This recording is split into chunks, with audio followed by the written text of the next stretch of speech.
Okay, so I'm working on my Macbeth assignment, and I've already, in the first part, in the first video, I've understood the assignment. I've chosen both a global issue and two extracts, one from a non-literary text. In my case, it's the November 2019 issue of GQ magazine with some essays, interviews, and photographs about masculinity, the new masculinity issue. My global issue is multiple masculinities, and I've framed the assignment already. I've chosen these two extracts, including Macbeth, some quotations about what it means to be a man from Macbeth, and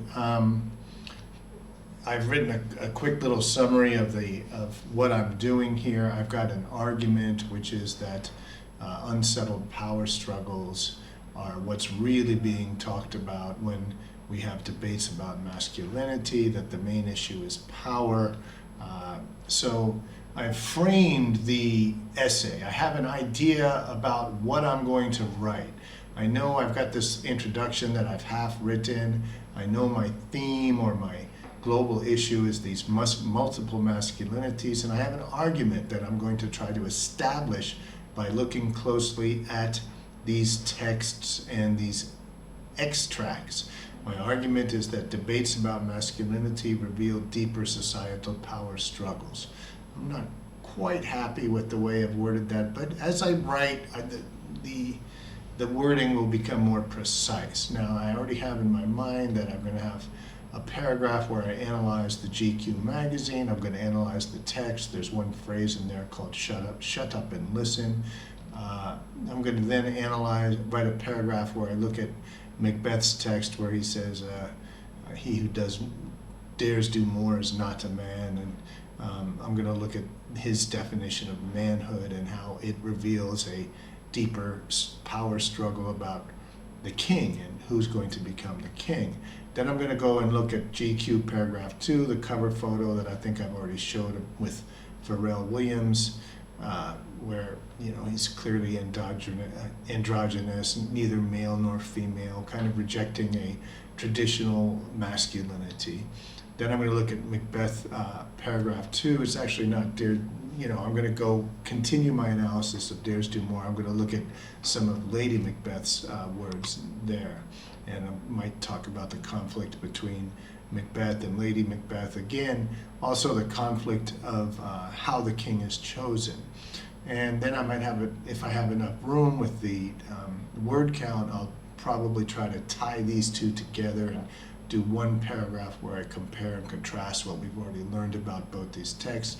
Finally, I'll have a conclusion, which of course is very much related to my introduction, where I restate the theme and the argument and what I've learned through this analysis. So here's my non-literary extract. I think I'm going to go and say, okay, here, something like this from this extract. I'm going to try to take a quotation from here. Yeah, this is the quotation that I want. I'm going to start writing now, and I'm going to use that quotation. So I'm going to copy that. All right, so let's go ahead and start the essay. I've already roughly introduced it. I'm going to come back and finish the introduction later. Remember, you're introducing 4 or 5 paragraphs. So typically, you should have written those 4 or 5 paragraphs before you introduce them. So I typically write the introduction after I'm getting close to finishing the essay, as I've finished the body paragraphs. But I have some start here, just an introduction of what is my non-literary body of work and what is my argument here. So I'll come back and finish this introductory paragraph later, but let me go ahead and start writing. I'm going to write about this GQ essay, and the essay is written by a guy named Will Welch, and he is the editor-in-chief of GQ magazine, and he introduces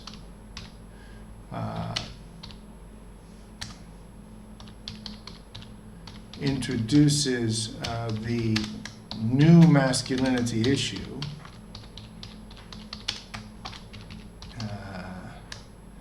of November 2019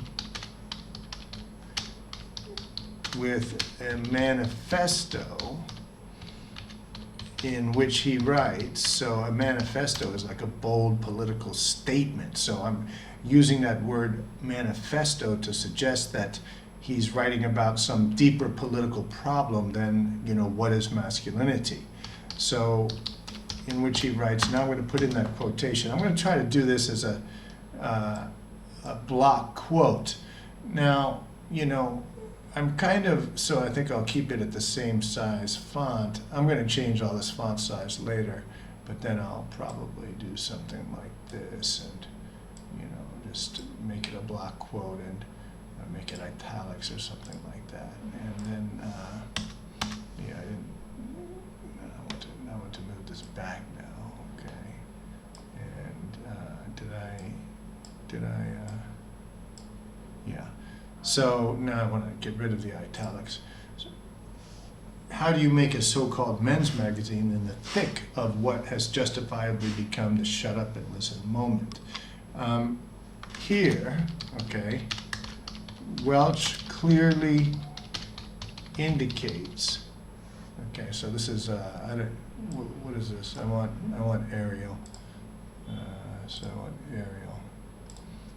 Right. That he and GQ magazine are, and now I'm going to use the quote, in the thick of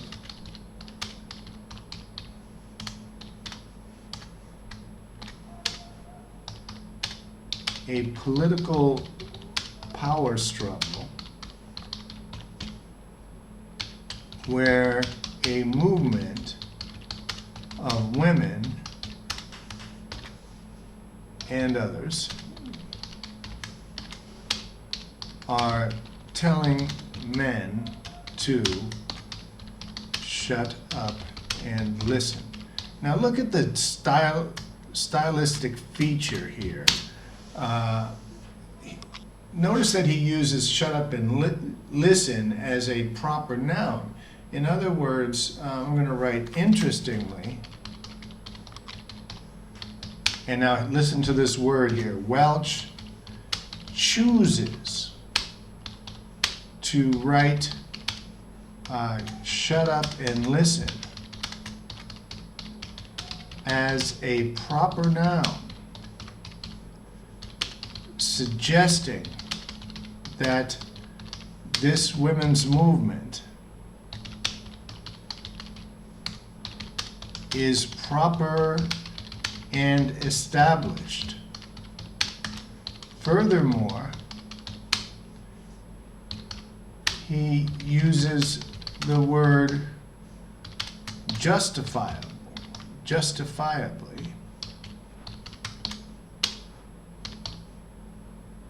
to declare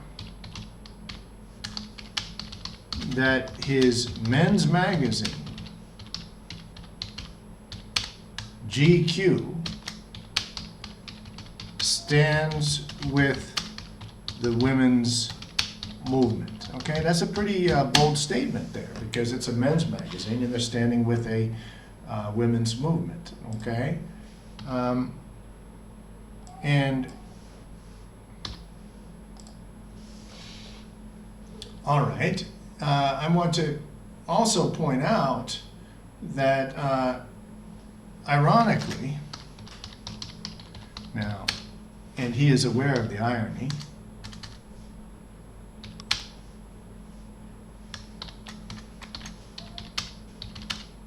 I don't need the brackets there, I don't need brackets. And he is aware of the irony.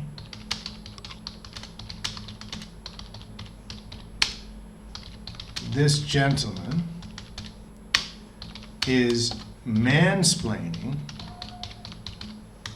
So when a man is explaining something to women, we call that mansplaining. That's kind of a new word in the English language. This gentleman is mansplaining masculinity. Oops, I don't need that. I don't need that. You, okay. As he agrees that men should shut up and listen. So look what I'm doing here. I'm talking about how the author is using stylistic features to create meaning, okay? Okay, let me just rush off into the next paragraph and start get into a little bit of Macbeth. Let's see how many words is that. I want it to be about 150 words per paragraph. That is, let's see, word count, 140. Okay, so I have a little room there. I can add another sentence, which I might do later. Okay, now I'm going to go to Macbeth. So let me get to my my literary extract. Here it is. And here is the quotation that I want from Macbeth, okay? And yeah, so let me come back here. Okay, and now I'm going to try to make a link similarly. And yeah, let me just say, Welch is not really commenting on masculinity as much. Instead, he is commenting on who has the power to define masculinity in this moment. Okay? So that's really what I'm trying to say. These things aren't really about masculinity, they're about power. All right, similarly, okay, when Macbeth tells his wife, all right, let's try this again. Okay, there it is. Now I want to come back and get back to my 18 so that you can see it. He is also aware that there is a larger power struggle in his society, 11th century Scotland. So I'm also sending a signal here to my reader, the examiner, that I am aware of the context of the play. So let me just go ahead and do this again. I'm going to enter this as a block quote. I can clean all this stuff up later, but you know, this I decided I was going to indent a little bit here and here, and make it italic and change it to Calibri, I think. Okay, yeah. All right. So when Macbeth tells his wife, "I dare do all that may become a man, who dares do more is none," he also is aware. Not just is aware, he is aware. He is referring to he is not only aware of it, he's actually referring to it, referring to the larger power struggle in his society, 11th century Scotland. Macbeth tells his wife that he has achieved the pinnacle of masculinity.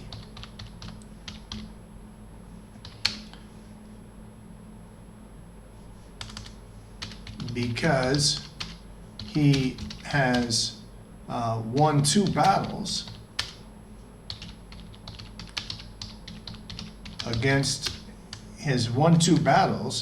and killed the enemies of the king, for which he is basking in, now another golden opinions.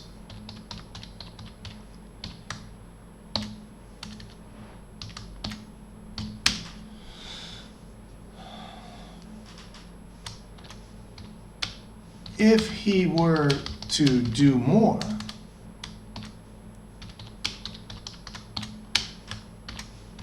that is, kill Duncan,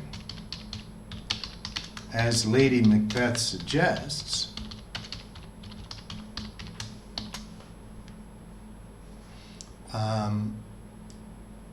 so here I'm also interpreting the text, decoding the text. He would not be a man because he would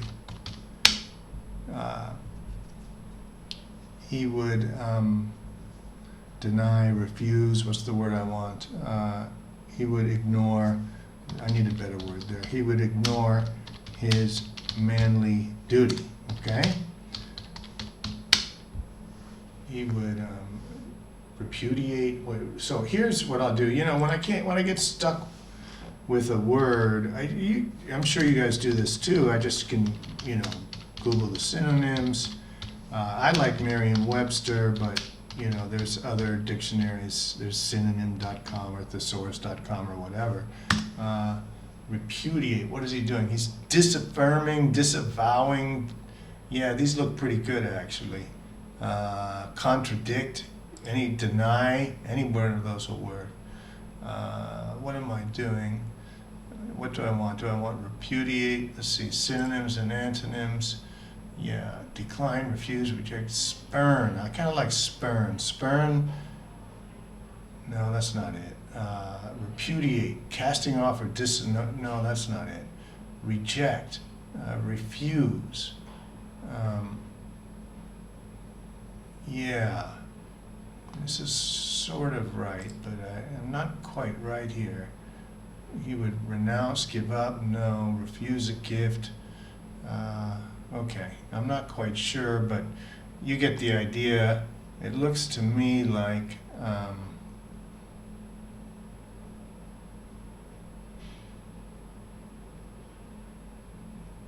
yeah, repudiate is fine. There may be a better word, but yeah, I could try ignore here. Ignore.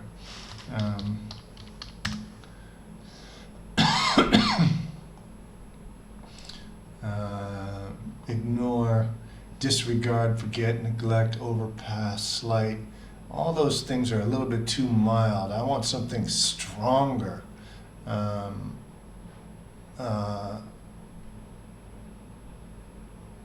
Yeah, so disregard or repudiate, either one of those words would be okay.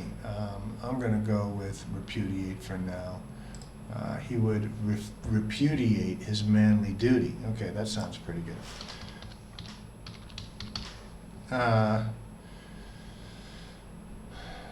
He appears to be ruminating on what it means to be a man, but he is actually making an important decision about whether to kill the king and usurp the crown. His wife believes that he deserves it and has been given a windfall opportunity. But Macbeth, at this moment, is hesitating and choosing tradition in the power struggle that he and his country are facing. Okay? So now let's see, how many words is that? Okay. So I think you get the basic idea here what I'm trying to do is, you can see there's a balance between, yeah, they're about 150, 160 words each. So now with the introduction, I'm almost halfway through my essay. There's a balance between the non-literary text, my analysis of the non-literary text, and my analysis of Macbeth. There's also in both paragraphs, I'm staying on task and I'm making frequent references to the text. You can see I've got a block quote there. I'm also making other references to the text, such as do more and golden opinions. And up here, I've referred to shut up and listen and justifiably again. So I'm constantly staying focused on the text, and I'm connecting the two paragraphs, saying that in both of them, they appear to be about masculinity, but they're actually about a deeper power struggle in society. So I'm going to leave it at there. I'm going to go ahead and finish this essay and write a couple more paragraphs. You can see I'm about halfway through already. I don't think you need to watch me go through the whole thing. And then once I've cleaned it up a little bit and have something more presentable, I may get to a third video where I talk about how to get it presentable and to fine tune it, or polish it and get it ready to try to get the best marks possible. So I hope that's helpful, and good luck, and thanks for all your good efforts on doing your assignment.